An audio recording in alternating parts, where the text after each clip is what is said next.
दिया गोल कर दो, करोगे? आसिफ जरदारी के 500 करोड़ रुपए जो स्विट्जरलैंड में पड़े हैं, जिनका ना इन्होंने कोई सोर्स ऑफ इनकम डिक्लेयर किया है, ना टैक्स दिया है, ना कोई लीगल चैनल से पैसा गया है। जरदारी साहब, आप बेन बिनो सिनेमा के तो वारिस हो सकते हैं, पाकिस्तान पीपल्स पार्टी के नहीं।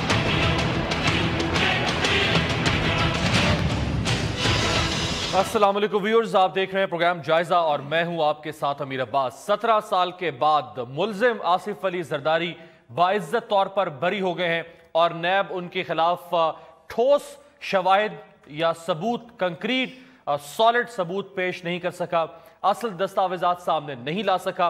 नैब को बार बार मौका दिया जाता रहा एहतसाब अदालत की जानिब से, लेकिन नैब मुतमईन नहीं कर सका अदालत को कि आसिफ अली जरदारी साहब के खिलाफ जो मुकदमात दर्ज किए गए थे 1997 और 1998 के दौरान जब नवाज शरीफ साहब की हुकूमत थी, वो मुकदमात सही हैं। जरदारी साहब को मुल्जिम से मुजरिम साबित नहीं किया जा सका, कन्विक्शन उन्हें नहीं हो सकी। 6 बड़े मुकदमात आसिफ अली जरदारी साहब के खिलाफ थे, जिसमें Ursus tractor, ARY gold, polo ground reference case, SCS और कोटेक्ना, जिनमें से 3 मुकदमात में आसिफ अली जरदारी साहब चंद महीने पहले तौर पर बरी हो गए थे। 3 मुकदमात बाकी थे, जिसमें SCS और कोटेक्ना केस, इन 2 केसेस में भी आसिफ अली जरदारी साहब कल बाइज्जत तौर पर बरी हो गए हैं। असासा जात रेफरेंस केस बाकी है, जिसकी समाअत होगी 3 दिसंबर को। ARY gold reference case, Ursus tractor, container case, असासा केस, BMW कार केस जो मुशर्रफ साहब के दौर में उनके खिलाफ बनाया गया, जस्टिस रिटायर्ड निजाम कत्ल केस, मुर्तजा भुट्टो कत्ल केस, आलम बलोच कत्ल केस, मुनशियात केस, सज्जाद हुसैन कत्ल case, Swiss bank accounts case, ये वो अहम 10 से 12 मुकदमात हैं जो आसिफ अली जरदारी साहब के खिलाफ थे, जिनमें वो तमाम में से बरी हो गए हैं। सिर्फ एक केस ज़ेरे समाअत है, असासा जात रेफरेंस केस, और एक case Swiss bank accounts case जो अभी तक ज़ेरे इल्तवा है, जिस पर समाअत या तहकीकात होना अभी बाकी है। इस आम सूरत हाल पर बात करते हैं। मेरे साथ जो ऑनरेबल पैनल मौजूद है, आपसे तारुफ करवा दूं। रुकन कौमी assembly Pakistan Muslim League Nawaz Mian Abdul Manan sahab, thank you so much sir. Ali Mohammad Khan sahab, रुकन कौमी असम्बली पाकिस्तान तहरीक इंसाफ, बहुत शुक्रिया खान साहब आपका। और नवाब वसान साहब, पाकिस्तान पीपल्स पार्टी के सीनियर रहनुमा, रुकन कौमी असम्बली, बहुत शुक्रिया आपका। और एयर मार्शल रिटायर्ड शाहिद लतीफ़ साहब हमें ज्वाइन करेंगे, उनसे भी इस पर एनालिसिस लेंगे। आगाज़ करते हैं मियाँ मनान साहब से। सर, 1997 में एहतसाब सेल कायम किया गया था, नवाज शरीफ साहब ने खुद कायम करवाया और सैफ रहमान उस एहतसाब सेल को हेड कर रहे थे। उस वक्त ये मुकदमात कायम किए गए थे और नवाज शरीफ साहब बारहा खुद इल्ज़ामात लगाते रहे जरदारी साहब पर, उनकी किचन कैबिनेट पर, कि उन्होंने करप्शन की है। तो ये क्या मुकदमात सियासी तौर पर कायम किए गए थे, या अगर सही कायम किए गए थे तो फिर ये इस्तगासा की कोताही है कि वो साबित नहीं कर सका अदालत में? बिस्मिल्लाहिर्रहमानिर्रहीम। देखिए भाई, ये तो इस्तगासा ने केस बनाए थे और उस पे सॉलिड एविडेंस और कंक्रीट एविडेंस जो हैं, और कंक्रीट केस बनाना उसकी ज़िम्मेदारी थी। लेकिन हुआ ये कि 98 में जब ये केसेस बने, मैं उस वक्त खुद मैं भी कौमी असम्बली का मेंबर था, तो उसके बाद 12 अक्टूबर 99 को हमारी हुकूमत ख़त्म कर दी गई। हमें उसके बाद नहीं पता कि इतने साल क्या हुआ। मुशर्रफ साहब का दौर आया, फिर जरदारी साहब का अपना दौर आया और ये सारे केस पड़े रहे। और उसके बाद अब आके जब कागजात को इन्होंने अदालतों ने खोला, नैब कोर्ट ने, तो उसमें पता चला कि उसमें तो सॉलिड और कंक्रीट एविडेंस ही नहीं है। सन हु इज़ रिस्पॉन्सिबल, ये उसका तयन किया जाए। अगर तो वो केस गलत था तो वो नहीं करना चाहिए था, किसी को डैमेज नहीं करना चाहिए था। अगर केस सही था तो कंक्रीट एविडेंस नैब ने, उस वक्त नैब नहीं थी, उस वक्त एहतसाब सेल था, और तकरीबन 1 साल 9 महीने के बाद वो एहतसाब सेल को मुशर्रफ साहब जिस दिन आए, उन्होंने नैब में तब्दील कर दिया, और उसके बाद क्या हुआ वो नहीं हमें पता। एहतसाब सेल को परवेज़ मुशर्रफ साहब के दौर में नेशनल अकाउंटेबिलिटी ब्यूरो के तौर पर इस्टेब्लिश किया गया। वो सैफ रहमान जिनके दौर में ये मुकदमात कायम किए गए थे और नवाज शरीफ साहब के करीबी साथी समझे जाते रहे, वो रहमान खुद क्या कह रहे हैं इन मुकदमात के बारे में? कितने पुरएतमाद थे वो मुकदमात जो आज झूठे साबित हो रहे हैं 17 साल के बाद? सुनिए जरा सैफ रहमान साहब क्या कह रहे हैं। हमने जो कुछ एविडेंस इकट्ठा किया, जो कुछ केसेस इनके ऊपर बनाए, ना कोई सिफारिश थी, ना कोई गलत बयानी थी, ना किसी की गलत कहने पे बनाए, वो एक्चुअल एविडेंस की बेसिस पे थे। एक एक बैंक अकाउंट में जो पैसा है इनसे पूछे वो कहाँ से आया, वो हमने ट्रैक करके हुकूमत को दिया। फिर पुलिस ने जाके छापे मारे, सेंट साइकिल में उसको अरेस्ट किया, उसके घर पे बेनजीर जरदारी के अकाउंट्स बुक्स पिक की, उसके बाद सारे बैंक अकाउंट फ्रीज किए। 36 बैंक अकाउंट स्विट्जरलैंड में ब्लॉक हुए, 9 बैंक अकाउंट लंदन में ब्लॉक हुए, 4 बैंक अकाउंट फ्रांस में ब्लॉक हुए। ये कहाँ से ब्लॉक हुए? मैंने तो नहीं की, मैंने तो सिर्फ एविडेंस किया था, मैंने तो सिर्फ उनको रिक्वेस्ट दी थी। उन लोगों ने अपनी इंटरनल इन्वेस्टिगेशन करने के बाद ये सब एक्शन लिया। राइट शाहिद लतीफ साहब, सर लोगों को किस दौराहे पर लाकर खड़ा कर दिया हमारे निजाम में? एहतसाब सेल का चेयरमैन कितना पुरएतमाद होकर कह रहा है कि ये मुकदमात बिल्कुल सही थे, इन मुकदमात के अंदर किसी किस्म की जाती अदावत शामिल नहीं थी, लेकिन आसिफ अली जरदारी साहब बतदरीज तमाम मुकदमात से बरी होते चले जा रहे हैं। क्या वो हुकूमत गलत थी, बदनीयती पर कायम किए गए थे ये मुकदमात? अगर वो सही कायम किए गए थे तो ये किस किस्म की मुनाफकत होगी नैब की जानिब से कि फिर वो साबित नहीं कर सका इन इल्जामात को? देखें, ये आज हमारा सबसे बड़ा अलमिया है बहसीयत कौम कि नैब की परफॉर्मेंस है, वो सबको मालूम है कि कैसे नैब के केसेस सही तरीके से वहाँ चालान नहीं बनाए जाते, सही तरीके से प्रोसिक्यूशन नहीं होती, वहाँ जो वकील दिए जाते हैं वो अपना केस जो है सही तरीके से ऊपर नहीं ले जा सकते।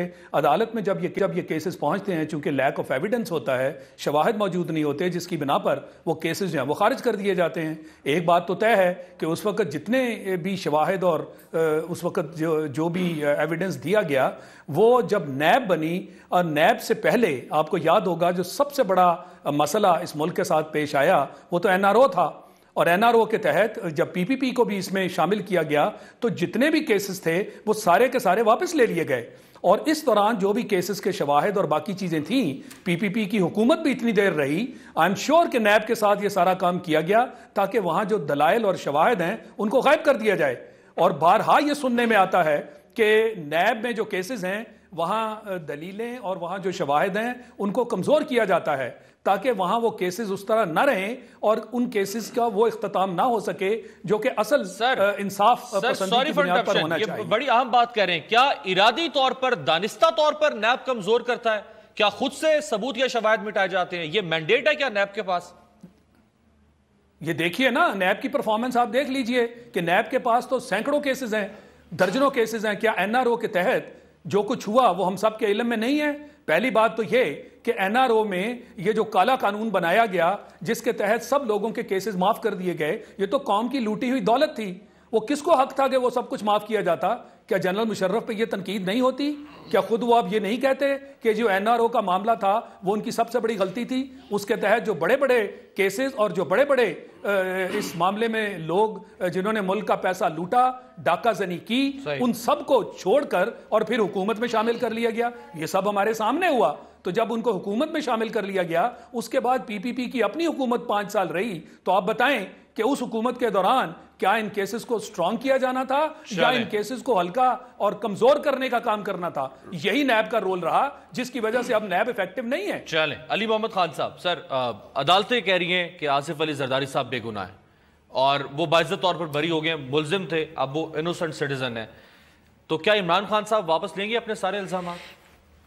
बिस्मिल्लाहिर्रहमानिर्रहीम, अल्लाहुम्मा सल्लि व सल्लिम अला सय्यिदिना मुहम्मद रसूलुल्लाह सल्लल्लाहु अलैहि वसल्लम।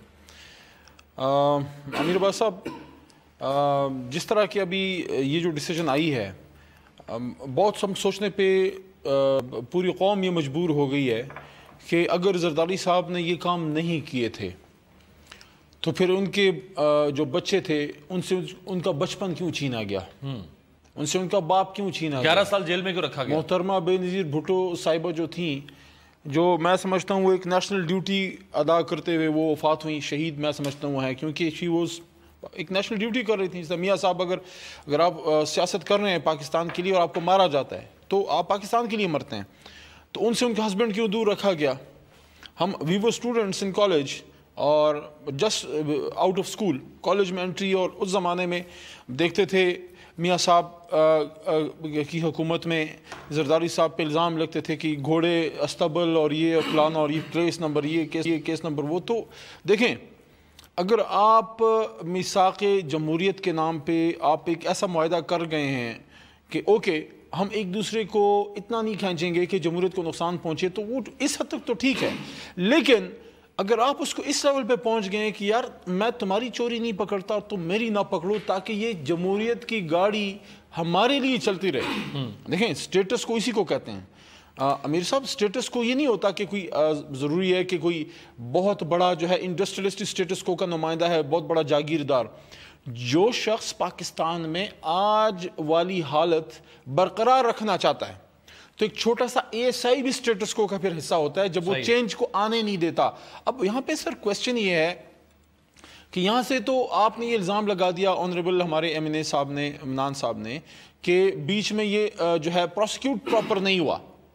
اب اس میں سوال یہ ہے کہ کچھ تو تھا دال میں، کچھ کالا تو تھا. اگر اتنے ہی بے گناہ تھے تو جو پیپلز پارٹی کی رجیم تھی اپنے وزیر اعظم کو گھر تک بھیج دیا لیکن ایک خط نہیں لکھا. کچھ تو تھا. اچھا وہاں پہ آپ کنڈیم ہوئے، آپ کو سزا ہوئی، محترمہ کو بھی ہوئی، زرداری صاحب کو بھی 6 مہینے کی شاید ہوئی. اس پہ یہ کہتے ہیں کہ ایبسٹینشیا میں ہوئی لیکن سزا تو ہوئی. آپ کو سوئٹزرلینڈ میں سزا ہوئی. اور ایک اور سوال یہ میرا پین ہے، یہ چوری ہو جاتا ہے، یہ کہیں پہ پڑا ہوا ہے. اب سوال یہ ہے کہ کس نے چوری کیا، لیکن یہ تو ثابت ہے کہ یہ کس کا ہے. یار وہ جو سوئٹزرلینڈ میں پیسے ہیں وہ تو آپ کے اور میرے. نواز شریف صاحب کہتے رہے کہ 600 کروڑ روپیہ ہے وہ زرداری صاحب ایسے ہم لے تو آپ کو نہیں دیں گے. یہ خود نواز شریف صاحب کے الفاظ ہے. نواب وسان صاحب بھی پر تول رہے ہیں کہ وہ جواب دیں. ساری صورتحال پر ایک شارٹ بریک سے واپس آ کے بہت کچھ ہے ایسا جو نواز شریف صاحب کی زبان سے ادا ہوا اور شہباز شریف صاحب کی زبان سے ادا ہوا زرداری صاحب کے خلاف. اس پر کئی پروگرام کیے جا سکتے ہیں لیکن کچھ کلپس آپ کو دکھائیں گے جو الزامات ہیں کرپشن کے. ایک بریک سے واپس آتا ہے.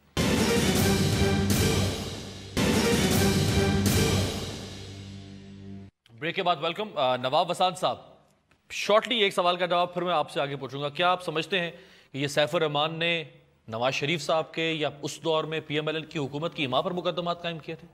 دیکھیں اگر یہ سچے تھے تو میں بھی شارٹ میں بتا رہا ہوں، اگر سچے تھے تو آصف علی زرداری صاحب جب 10 سال جیل میں تھے وہ جیل جاتے تھے اور جب جیل میں یہ کہیں ان کو مل گئے، یہ پیروں پہ گر گئے تو مجھے معاف کر دو میں نے جھوٹے کیس بنائے، یہ میڈیا میں چلے تھے بڑے نہیں وہ اس کے بعد میڈیا میں چلے کہ پیروں میں گر گئے. میرے پاس ثبوت تھے، اگر مجھے یہ پہلے پتا ہوتا تو میں کلپ لے کے آتا اور اس کی نیوز پیپر وہ بھی لے کے آتا. انہوں نے کہا کہ میں نے غلطی پہ تھا، مجھے کسی نے کروایا، میں نے جھوٹے کیس بنائے. سیف الرحمان نے. سیف الرحمان اگر دیکھیں یہ بھی ہمارا دور جو آپ کہہ رہے ہو ہمارے دور تو نہیں تھا، یہ تو مشرف کا دور تھا. اگر مشرف کے دور میں سر مشرف کے دور میں یہ 98 کی بات ہے، 98 سے جب نواز کی حکومت تھی تو ان میں سیف الرحمان تھا. سیف الرحمان نے آصف علی زرداری صاحب جیل میں ان کو تکلیف تھی، جاتا تھا تو یہ کہیں ان کو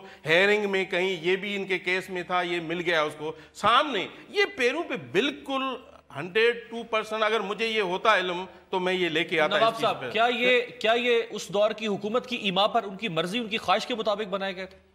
دیکھیں یہ نہیں، دیکھیں یہ ہمارا دل بڑا تھا، ہمارا جگر بڑا تھا، ہمارا اب نہیں آصف علی زرداری صاحب کا، جو اس نے جب ہماری حکومت آئی نہیں کوئی سیاسی قیدی تھا، نہیں کسی کے اوپر کیس بنائے، نہیں کسی کو اندر کیا. یہی نواز کی حکومت تھی جو اس کو کہیں کہ جیسے دماغ ان کا نواز شریف کا کم چلتا تھا، تب جو 98 میں جو ان کے غلط تھے.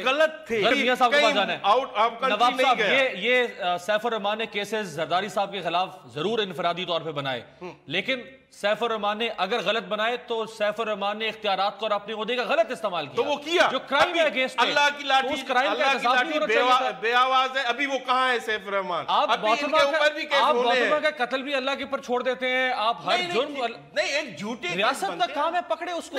ریاست کا کام ہے. اگر ہے ایسا سچے کیسز ہیں تو کیوں نہیں ثابت ہوتے؟ وہ ان کو پروو کرنا تھا نا. سر جھوٹے ہیں نا، ہم نے طے کر لیا کہ یہ تو جھوٹے ہیں. اگر جھوٹے ہیں تو جھوٹ بولنے والے کا یا جھوٹے الزام لگانے والے کا کیا احتساب نہیں ہونا چاہیے؟ نہیں ہونا چاہیے، ہوگا انشاءاللہ. ہم اللہ پہ چھوڑتے ہیں. ہم دیکھیں ہم پاکستان پیپلز پارٹی والے جمہوریت کے لیے جتنی قربانیاں کھائی ہیں نا، وہ کوئی پارٹی ہے اس میں کسی میں ہمت ہے جو اتنی قربانیاں دے سکتا ہے؟ یہ اپنے اقتدار کے لیے کچھ بھی کر سکتے ہیں، یہ دھرنا بھی دے سکتے ہیں اپنے اقتدار کے لیے. یہ انہوں نے کبھی کہا عوام تکلیف میں، عوام کے پاس روٹی نہیں ہے، عوام کے پاس گھر نہیں ہے، اس کے لیے کبھی دھرنا دیا؟ نہیں. یہ اپنے اقتدار کے لیے, وزیر اعظم بننے کے لیے, یہ اپنے گھومنے کے لیے, چوائس کے لیے بس ان کی یہ دھرنے تھے. ہم نے کہا کہ نہیں بھائی, جمہوریت کو مضبوط کرنا ہے, نواز کا نہیں, ہم نے جمہوریت کا ساتھ دیا, نہیں کرنا, جمہوریت کو مضبوط کرنا ہے. یہ بالکل مشرف صاحب کو ریڈ کارپٹ دے دینا, جمہوریت کو مضبوط کرنا ہے. مشرف صاحب پر الزامات لگا رہے ہیں. ایک میری ریکویسٹ سن لیں, لیکن احتساب نہیں کرنا. مشرف صاحب کی 10 سال حکومت, مجھے بریک پہ بھی جا رہا ہے. نہیں, مشرف صاحب کے 10 میں ایک چیز آپ کو سنانا چاہوں گا. بے شک ان سے گفتگو کریں, لیکن نہیں دیکھیں نا, میری ایک بات سن لیں. میں تو آپ کے نہیں بیچ بولا نا, جب میں بات کر رہا ہوں تو آپ کو سننا چاہیے. لیکن یہ ساری بریک میں نے آپ سے بات کی, ساری بریک میں نے آپ سے بات کی. ایک بات سن لیں بیچ میں, ایک بات سن لیں بیچ میں. میری درخواست یہ ہے کہ جس طرح آپ جناب محترم زرداری صاحب کے لیے فرماتے ہیں کہ آصف علی زرداری صاحب, تو پھر میاں صاحب کو بھی نواز نہ کہیں, ان کو بھی نواز شریف صاحب. نہیں, نواز شریف صاحب کا میں نے نہیں کہا, نواز شریف صاحب. ایک دوسرے کے لیڈرز کو احترام سے ہم بلائیں گے. صاحب کے لیے بھی صاحب کا. آپ بھی اوے آصف علی زرداری یا اوے نواز شریف نہیں کہیں گے. خان صاحب میں نے کہا چلیں ہم جیسے بھی نہیں بیٹھے نا. ایک بریک پہ جاتے ہوئے, اور بریک پہ جانے سے پہلے آپ کو ذرا شہباز شریف صاحب نے کیا کہا تھا آصف علی زرداری صاحب کے بارے میں سنیے, پر کچھ نواز شریف صاحب کی بھی سنوائیں گے آپ کو بریک سے واپسی پہ.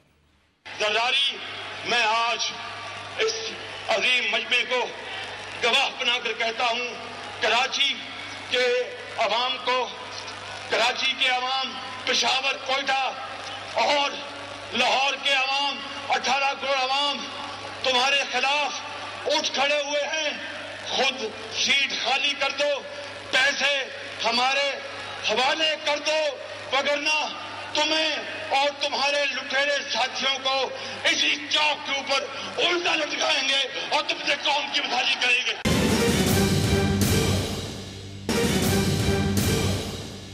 بریک کے بعد ویلکم ویورز. بریک سے پہلے میں نے آپ کو شہباز شریف صاحب کا کلپ سنوایا جس میں وہ بڑے واشگاف الفاظ میں, کینڈڈلی, اوپنلی, مبہم نہیں, غیر مبہم انداز میں کہہ رہے ہیں کہ زرداری تمہیں اور تمہارے ساتھیوں کو اسی چوک پہ, اسی چوراہے پر لٹکائیں گے. اب ذرا سنیے نواز شریف صاحب وزیر اعظم بننے سے پہلے, بلکہ پہلے آپ کو سنواتے ہیں 90 کی دہائی کے وزیر اعظم کیا تھے, اور پھر ان میں مستقل مزاجی رہی, تبدیل نہیں ہوا ان کا موقف. پھر وزیر اعظم بننے سے چند مہینے پہلے کے نواز شریف کیا تھے, ذرا سنیے 90 کی دہائی میں کیا کہہ رہے ہیں نواز شریف صاحب. یہ عالم ہو چکا ہے کیونکہ سارا پیسہ تو کھا گیا زرداری, اور جو آپ کا اس قوم کا پیسہ تھا, اس قوم کے خون پسینے کی کمائی تھی, اس نے سرے میں مال خرید لیا ہے. اور وہاں آصف زرداری کے گھوڑے جو ہیں, ایک 40 لاکھ روپے کا گھوڑا آج وہاں پہ سبل میں گھوم رہا ہے. یہ لٹیرا انسان, یہ لٹیرا پاکستان کی دولت کو لوٹ کر اسے سرے میں مال خرید لیا ہے. میرا نام بھی نواز شریف نہیں, اس کو نیلام کر کے اس کی تمام دولت کو میں قوم کی قدموں میں نثار کرتا ہوں. رائٹ جی, ان کا نام بھی نواز شریف نہیں اگر تمام جائیداد کو نیلام کر کے پاکستان کے خزانوں میں نہ جمع نہ کروائی گئی. ذرا سنیے نواز شریف صاحب 90 کی دہائی کے بعد وزیر اعظم بننے سے چند مہینے پہلے کیا کہہ رہے ہیں ایک انٹرویو میں. یہ تو سوئس کورٹ نے فیصلہ بھی کر دیا ہوا تھا, اس کو یہ کچھ اس کا کوئی حصہ انہوں نے آلریڈی کہہ دیا ہوتا کہ یہ تو کک بیکس کا پیسہ. اور پھر وہ جو کمپنی جو کوٹیکنا جو ہے, غالباً کوٹیکنا نام ہے, اس نے بھی اس کا اعتراف کر لیا ہوا تھا کہ ہم نے کک بیکس دیے ہیں, کمیشنز دیے ہیں. تو میرا خیال ہے کہ یہ غالباً کوئی پولیٹیکلی موٹیویٹڈ کیس نہیں ہے, اس میں کوئی شک نہیں ہے, یہ کیس جینوئن ہے. جنہوں نے کمیشن دی ہے انہوں نے بھی اس بات کا اعتراف کیا ہے, سر میں نہیں کہہ رہا. لہٰذا یہ پیسہ ملک کا واپس آنا چاہیے, قوم کا پیسہ ہے, قوم کو واپس ملنا چاہیے. اب یہ تو نہیں کہ $60 ملین جو ہے وہ لوٹ کے باہر لے جایا جائے اور اس کے بعد پھر وہ واپس نہ آئے گی. یہ کہا جائے کہ جناب استثناء حاصل ہے, ایگزمپشن ہے, یا وہ کیا کہتے ہیں اسے امیونٹی ہے. رائٹ سر, اس سے واضح بیانات, اس سے واضح سٹیٹمنٹ میں تلاش نہیں کر سکا جو پی ایم ایل این کی لیڈرشپ کہہ سکتی ہے الزامات کی صورت میں. میاں منان صاحب, اس میں وہی ہے, میں اس میں آتا ہوں تو پھر منان صاحب آ جائے. اس میں وہی شہباز شریف ہے نا جس نے یہی کہا تھا کہ اگر 6 مہینے میں میں لائٹ بجلی نہ لاؤں تو میرا نام ایسے چینج کر دینا, ایسے پھینک رہا تھا, یہ کر رہا تھا. ابھی یہ شہباز کی یہ باتیں ہوتی ہیں. اگر یہ کرپشن کی ان کی باتیں نہیں, chief executive of the province نہیں, وہ تو ہے, سٹیٹ بات کر رہی ہے سر, سٹیٹ بات کر رہی ہے. کون سی بات کی جو پیپلز پارٹی کے خلاف کرے, ہمارے لیڈرشپ کے خلاف کرے. نواب صاحب کوئی غیر ذمہ دار شخص, کوئی کامنر, کوئی لے مین بات نہیں کر رہا. اچھا وہی شخص ہے نا جس نے بجلی کے لیے بھی کہا تھا میرا نام چینج کر دینا. یہ تو ایسے پھٹا کے چھوڑتے ہیں. اچھا مجھے یہ بتاؤ, میں واپس آتا ہوں, مجھے ذرا شاہد صاحب کو بھی, میاں صاحب کو بھی شامل کا جو لنڈن میں ہے 800 ارب کا 10 ارب کا جو یہ اپارٹمنٹ ہے, گھر ہے. سلیمان شہباز صاحب نے میرے, اچھا سب سے بڑا جو ہمارا اینٹی ہے, ہمارا دشمن ہے, ادھر ان کی فیکٹریاں لگی ہوئی ہیں. زرداری صاحب سعودی چلے گئے, یہ ایسے کیا یار ایسے. میاں مناظر صاحب, کیا زرداری صاحب کو بدنام کر کے اس پر آپ نے اپنی سیاست کی عمارت تعمیر کرنی تھی؟ دیکھیں کس جرم کی سزا دی گئی 11 سال زرداری صاحب کو جیل میں رکھے؟ دیکھیں بات سنیں, 98 میں یہ کیس بنے, یہ ریکارڈ میں رکھیں. میں اس وقت قومی اسمبلی کا ممبر تھا اور اس ادارے کا نام تھا احتساب سیل, جس کو سیف الرحمان صاحب ہیڈ کر رہے تھے. آپ بھی شریک جرم تھے؟ جی میں شریک جرم ہوں. یہ کیا بات ہوئی, میں اس اسمبلی کا, اس پارٹی کا ایک ذمہ دار آدمی ہوں.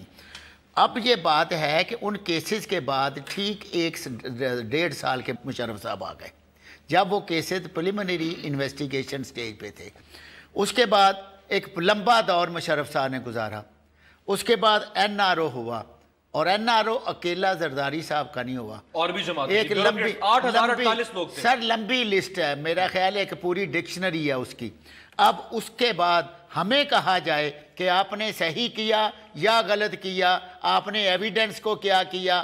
ابھی بہت ساری ایسی چیزیں ہیں کہ جن کو ہم چھیڑنا نہیں چاہتے. سر کیا پھر آپ اس فیصلے کے بعد کیا حکومت نیب سے سوال کرے گی, کیا چیئرمین نیب سے سوال کرے گی کہ یہ کیسز تو ٹھیک تھے؟ بالکل, یہ تو میں وزیر اعظم تھا جب بنائے گئے تھے. میری بات سنیں, چیئرمین نیب سے بالکل سوال کرنا چاہیے کہ پہلے یہ تو بتاؤ بھائی کہ وہ ایویڈنس کدھر ہے, کیوں عدالت کو پوری ایویڈنس نہیں دی گئی, جس کی بنیاد پہ عدالت نے کہا کہ یہ اس کے پوری ایویڈنس نہیں ہے. اگر NRO کے وقت ایویڈنس گڑبڑ کی گئی ہے تو احتساب سیل کے نیب کے چیئرمین کو آگے بتانا چاہیے کہ یہ کب ایویڈنس ہے. آپ بلائیں قومی اسمبلی میں شاہد لطیف صاحب, سر بلائیں پھر چیئرمین نیب کو قومی اسمبلی میں, پارلیمنٹ میں بلائیں, ان سے جواب طلب کریں, پارلیمنٹ پوچھے کہ کیا مذاق ہو رہا ہے, ادارے کیوں ایکسپلائٹ کرتے ہیں, کیوں وکٹمائزیشن کرتے ہیں. جی بالکل, میں سمجھتا ہوں نواز شریف صاحب, شہباز شریف صاحب خود اپنے منہ سے جس بات کا اقرار کر چکے ہیں, اور آج اگر یہ نظر آئے کہ وہ سب کا سب غلط تھا تو پھر تو یہ دونوں جھوٹے ہیں. تو ایک طرف یہ ثابت کریں یا کہیں کہ ہم جھوٹے تھے, یہ مقدمے ہم نے غلط اس وقت کرے. اور یہ جو میں ان کی بات ہی کر رہا ہوں, آپ ذرا مجھے بات مکمل کرنے دیں, اور کہیں کہ ہم جو اس وقت آرام سے بات کریں, اتنا جذباتی ہونے کی ضرورت نہیں ہے. یہ جو سٹیٹمنٹس آپ نے سنائی ہیں, یا تو کہیں کہ جی یہ محض سیاسی سٹیٹمنٹس تھیں اور اپنے آپ کو غلط ثابت کریں, اور اگر یہ سچ تھا تو آج باقاعدہ نیب سے پوچھ گچھ ہونی چاہیے. مگر میرے ایک اور سوال بھی ہے, اور سوال یہ ہے کہ یہ اس وقت جب نیب کو جان بوجھ کر یہ سارے جو ایویڈنس اور شواہد تھے ان کے ہاں سے فارغ کیے جا رہے تھے, تو اس کے بعد جب NRO کا موقع آیا, اور اگر یہ لوگ ان کے مقدمے جو تھے جھوٹے تھے, جو آج کہا جا رہا ہے کہ جناب وہ تو مقدمے جو ہیں وہ جھوٹے بنائے گئے تھے, تو پھر ان کو NRO کرنے کی کیا ضرورت پیش آئی؟ کہتے نا کہ ہم نے تو کوئی چوری نہیں کی, ہم نے تو کوئی پیسہ نہیں کھایا, لہٰذا ہم شامل ہوں گے حکومت میں, NRO کی ضرورت نہیں ہے. تو NRO کروانے والے, اور اس کے بعد کیا ہوا, پھر میثاق جمہوریت آ گئی. یہ دونوں سیاسی پارٹیاں جو ہیں انہوں نے ایک دوسرے کے ساتھ معاہدہ کر لیا کہ جناب جو کچھ بھی ایویڈنس ہے اس کے تحت چارٹر, وہی میثاق جمہوریت کی بات کر رہا ہوں, اس کے تحت پھر دونوں پارٹیاں ایک دوسرے کو چھپانے کے لیے سامنے آ گئیں. لہٰذا اس کا رزلٹ یہ ہے کہ آج نہ تو وہ شواہد ہیں, نہ وہ آپ کے پاس ایویڈنس ہے. نیب کا اس میں باقاعدہ رول ہے, نیب کو بلایا جانا چاہیے. اگر نواز شریف صاحب ثابت کرنا چاہتے ہیں کہ ہم جو باتیں اس وقت کر رہے تھے وہ سچ تھی, تو پھر آج یہ لٹمس ٹیسٹ ہے ان کا. خان صاحب یہ کیا پاکستان میں پاپولر سٹانس بن گیا ہوا ہے کہ زرداری صاحب کو دنیا کا سب سے کرپٹ ترین شخص جو ہے وہ بنا کے پیش کرنا ہے؟ کیا لوگ انجوائے کرتے ہیں اس چیز سے؟ کیا پولیٹیکل پارٹیز جو ہیں ان کا ووٹ بینک بڑھتا ہے کہ وہ زرداری صاحب کے اوپر ہر وقت تھریشنگ کرتے رہے, زرداری چور کرپٹ لٹیرا, جو جس طرح دکھایا ہم نے ہوتا رہا؟ دیکھیں, ہونا تو یہ چاہیے کہ آپ ہاتھ تب ڈالیں جب آپ کے پاس ثبوت ایک خاص منیمم لیول سے زیادہ پہنچ جائیں. یعنی کہ جس طرح UK میں ہوتا ہے کہ آپ پہ اسکاٹ لینڈ یارڈ ہاتھ تب ہی ڈالتی ہے جب ایک خاص لیول کی منیمم تھریش ہولڈ پاس وہ ثبوت زیادہ ہو جائیں. یہ بھی ایک دوسری کہانی ہے کہ ہم بڑا وہ کرتے ہیں نا, ڈنڈورا پیٹتے ہیں, ادھر بھی آپ کی اسکاٹ لینڈ یارڈ بھی آزاد نہیں ہے. डायरेक्शन मिलती है, हाँ सब होता है, फिर चीज़ रुक जाती है। आप समझ गए मेरा इशारा किस तरफ है। बहरहाल देखें, बात ये है, हम बच्चे थे, वी वर स्टूडेंट्स, मियाँ साहब ने ये बातें की थी। आज या वो स्टैंड सही था बास साहब, या आज का सही है? अगर आज का सही है और ये कन्विक्शंस, सर परसों तक मियां साहब का स्टांस यही था, परसों तक सर जंग में मियां साहब ने कहा कि हमारे दौर में वो नहीं हो रहा जो पिछले दौर में हो रहा था। काफी देर खामोश रहा हूं। देखें, अगर आज ये कन्विक्शंस जो गलत साबित हुई हैं और जरदारी साहब को बाइज्जत बरी कर दिया गया है, तो फिर तो मियां साहब को अपने इन अल्फाज को वापस भी लेना चाहिए, मैं समझता हूं उस पर माफी मांगनी चाहिए। अगर नहीं तो फिर उनको बहैसियत वज़ीर-ए-आज़म पाकिस्तान उस पर स्टैंड लेना चाहिए। नायब में जितनी सर्जरी करनी है उनको खुद ही करनी चाहिए, क्योंकि ये फिर उनकी अपनी इज्जत बेइज्जती का मसला है। लेकिन मैं दूसरी बात करूं, देखें अब जो मैसेज जा रहा है, मैसेज क्या जा रहा है? मैसेज ये जा रहा है अवाम को, जो हमारी तरफ ऊपर ये ऐवान में देखती है कि यार यहाँ पे तो ये लोग आपस में मिले हुए हैं, ये तो वो रोमन एम्पायर वाला सिस्टम चल रहा है कि मैं तुम्हारी चोरी नहीं पकड़ता तो मेरी मत पकड़ो, मैं तुम पे हाथ मत डालो। नो, ये बिल्कुल वो वक्त है कि हम अल्लाह से डरें। ये मुल्क कलमा शहादत पे बना था, इसकी जड़ों में खून है शहीदों का। अदालत में कोई शहादत देने को तैयार नहीं किसी के खिलाफ। और मेरे भाई ये सुन लो, एक बात पे, एक हस्ती पे तो हम सब एक है ना, उस पे तो कोई वो नहीं है। जनाब मोहम्मद रसूलुल्लाह सल्लल्लाहु अलैहि वसल्लम ने फरमाया है, इज ऑन रिकॉर्ड, जो उन्हें फरमाया था कि तुमसे पहले कौमें इसलिए तबाह हुई कि मालदार के लिए कानून और कमजोर के लिए कानून और। आज के पाकिस्तान में ये साबित हो रहा है कि everything is for sale, lawyers, जजेस, लॉ, एवरीथिंग। इफ यू ये अदालत का हमें एहतराम करना पड़ेगा। सर मैं किसी अदालत की नहीं मैंने बात की, आप जाके लोअर जुडिशरी में देखें क्या हो रहा है। लोग जज और वकील दोनों कर रहे हैं। मैं अगर किसी का वकील हूं वो मुझे भी करते हैं साथ में। नाउ आपका अपना प्रोफेशन भी वैसे लॉ है। मैं बिल्कुल आपको कह रहा हूं, हमारे लॉ में ऐसे लॉयर्स ने इस प्रोफेशन को बदनाम कर दिया कि वो दो वकील करते हैं, अब मुखालिफ पार्टी का भी करते हैं। अब वक्त आ गया, अल्लाह की लाठी से डरे, अल्लाह की लाठी से डरे। पार्टी सैफ रहमान उनकी पीरी टीम को जो गिरफ्त में लाएगी, कब लाएगी? लाएगी। ये केस झूठे, सदर आपका था, झूठे केस, वज़ीर आज़म आपका था, सिंध का वज़ीर आला आपका था, झूठे केस बनाए गए थे। उनका कसूर ये था वो 10 साल जेल में रहे। गिलगित बल्तिस्तान का वज़ीर आला आपका था, ताकतवर सेनेट चेयरमैन आपका था, नहीं अपने बच्चों से ताकतवर बिलावल भुट्टो से नवाब साहब, आपकी सारी बातें सही हैं। जवानी के जो है, मैं एक और बात करता हूं। देखिए ये तो ज्यादती है के खिलाफ, ज्यादती है, और आसिफ अली जरदारी साहब के खिलाफ, फैमिली के खिलाफ ज्यादती है, हमारी लीडरशिप के खिलाफ ज्यादती है। ये झूठे केस इतने बर्बरती नवाज हुकूमत की, बाद में मुशर्रफ की आई जो 10 साल उनकी हुकूमत रही, और शरीफ बच्चा खत्म हो जाएगा मेरे पास। एक ब्रेक शामिल कर, मिडिल क्लास शॉर्ट ब्रेक, एक ब्रेक से वो मर जाता। ब्रेक के बाद वेलकम। प्रोग्राम के आखिरी हिस्से में नवाब वसान साहब, अगेन मैं आपसे वही सवाल कि अगर गलत केसेस थे और इसको कंडेम किया जाता है, एक शख्स को जिस तरह खान साहब ने शुरू में कहा कि उनके बच्चों को उनका बचपन छीन लिया गया, मोहतरमा को अपने शौहर से दूर रखा गया, जरदारी साहब को 11 साल जेल में रखा गया, और आज अगर वो बाइज्जत तौर पर बरी हो रहे हैं, तो किसी को तो इसकी सजा मिलनी चाहिए ना, किसी को तो जिम्मेदार ठहराया जाना चाहिए। देखें, हमारी पार्टी, हमारी लीडरशिप से जो बचपन छीना गया, जो बिलावल भुट्टो जा उनकी 2 बहनें, ये बड़ी ज्यादती है इस कौम के साथ, इस मुल्क के साथ, और खासकर हमारी पार्टी के साथ और हम के साथ। तो ये क्यों हुआ, कैसे हुआ? देखिए, हम तो चाहेंगे कि हमारे साथ इंसाफ होना चाहिए, और इंसाफ इंशाअल्लाह अल्लाह पे हमें यकीन है। आप खुद अगर सैफुर रहमान को नहीं ला सके 2008 से 13 तक, आप अभी नवाज शरीफ साहब से मुतालबा करें कि वो सैफुर रहमान साहब को लाएं? उन्होंने खुद बनवाए थे, खुद ही सैफुर रहमान को सजा दें। हम मुतालबा करेंगे, हम नवाज शरीफ को भी कहेंगे, असेंबली में कल असेंबली के फ्लोर में खुर्शीद शाह साहब बुलाओ, उनको बुलाओ, और उनको ये हिसाब किताब दो झूठे केस। मैं अमीर अब्बास साहब मुतालबा करता हूं। सर मुतालबा से पहले मैं आपको एक बात बता, सर मैं मुतालबा से पहले, सर जो केसेस ये दर्ज हुए, इन केसों में से एक केस में आपके senator Abdul Qayyum, general retired Abdul Qayyum, वो खुद सरकारी गवाह थे, और जो पोलो ग्राउंड रेफरेंस है उसमें उन्होंने आसिफ अली जरदारी साहब के हक में बयान दिया। किसने? सेनेटर अब्दुल कयूम, जनरल अब्दुल कयूम साहब ने। वो किसके दौर में थे चेयरमैन? अभी तो आपकी पार्टी में। देखिए मेरी बात सुने, अभी तो केस का जो है ये बयान उस वक्त दिया था भाई, आज नहीं दिया, आज कोई बयान नहीं हुए। फैसले वाले दिन, या 2013, 14, 15 में कोई बयान नहीं हुए। बात ये है, अब मुझसे भी एक ले लेना कि सैफ और रहमान साहब जिन पे इनको बड़ा गुस्सा है, सैफ और रहमान साहब कतर में हैं, जरदारी साहब दुबई में हैं।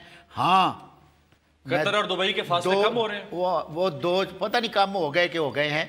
दो चीजें मैं आपको पूछता हूँ कि 2008 से लेकर 13 तक अगर इतना यकीन था, मेरी बात सुन लें जी, मैं किसी अदालत पे कमेंट नहीं कर सकता। ऐसी बातें नहीं करें, हम भी निकल जाएंगे, आगे बढ़ जाएंगे। हम आपकी सपोर्टिंग में, मेरी थोड़ी सी बात तो भाई मुझे बारी तो दे देना भाई, बारी दे दे नवाज साहब। बुलाओ ना, आपकी हुकूमत का था ना, क्यों नहीं सर बारी तो दे दें, जिम्मेदारी तो आपकी है सर, हमारी जिम्मेदारी है, बारी देंगे। मुझे शॉर्ट वाइंड अप ही करना है, वाइंड अप टाइम आ जाएगा। बात ये है कि सैफ और रहमान का फैसला 2000 मेरा भाई 2008 से 2013 तक करा लेते, झूठा साबित करते, जो मर्जी करते। आप सदर भी थे, आप वजीर आजम भी थे, आपकी हुकूमत भी, क्यों नहीं किया? नंबर 2, ठहरे जी ठहरे, मैं एक और बात पूछने लगा। मैं जरा शाहिद साहब, खान साहब से भी मैं आता हूँ, जरा आपको सुनवाते हैं शॉर्टली। जब 150 मेगा करप्शन स्कैंडल्स की लिस्ट नैब ने पेश की चंद हफ्ते पहले सुप्रीम कोर्ट के तलब करने पर, तो परवेज रशीद साहब कितने बरहम हुए थे जब उनकी क़यादत का नाम आया था। सुनिए जरा परवेज रशीद साहब क्या कह रहे हैं। और अब जब आपका दिल करे आपको एक लिस्ट अखबार में छपवा दें। नैब को भी सजा मिलनी चाहिए, नैब की अकाउंटेबिलिटी भी होनी चाहिए। नैब को भी ये इख्तियार नहीं दिया जा सकता कि वो सिर्फ लोगों की पगड़ी उछालता रहे। राइट, शाहिद लतीफ साहब, सर जब एहतसाब सेल अगर जरदारी साहब के खिलाफ केसेस निकाले, अगर माफिया के खिलाफ केसेस बने, तो एहतसाब सेल ठीक है और हम लटकाएंगे, लेकिन अगर पीएमएलएन की क़यादत का नाम सामने नैब को लेकर आए तो फिर नैब को भी सजा मिलनी चाहिए क्या? ये कैसा सर मेयार है? मिसाल है इस चीज की, ये क्लियर कट मिसाल है इस चीज की कि जब आपका नाम नहीं है, दूसरों के मामलात हैं, तो उस पर आप खुश हैं। कराची में, सिंध में जो हुआ वो हमने देखा कि जब मामले शुरू हुए एमक्यूएम से, तो उस वक्त पीपल्स पार्टी बहुत खुश थी वहां पे। जब अपनी तरफ मामला आया तो जरदारी साहब मैदान में आ गए कि ईंट से ईंट बजा देंगे, उसके बाद वो दुबई चले गए। ये क्लियर कट वही केस है कि आज परवेज साहब जो हैं वो टीवी पे आके वो जो 150 मेगा करप्शन केसेस, जिसका जिक्र मैंने पहले भी किया, कि वो जो केसेस आए, तो अब पंजाब वाले जो केसेस हैं, ये भी लिटमस टेस्ट है कि वो आगे केसेस में कोई पेशरफ्त नजर नहीं आ रही। बहुत शुक्रिया शाहिद लतीफ साहब, नवाब हसन साहब, खान साहब और मियां मनान साहब, बहुत शुक्रिया। व्यूअर्स, कल आपसे दोबारा मुलाकात होगी, देखते रहिएगा जायज़ा।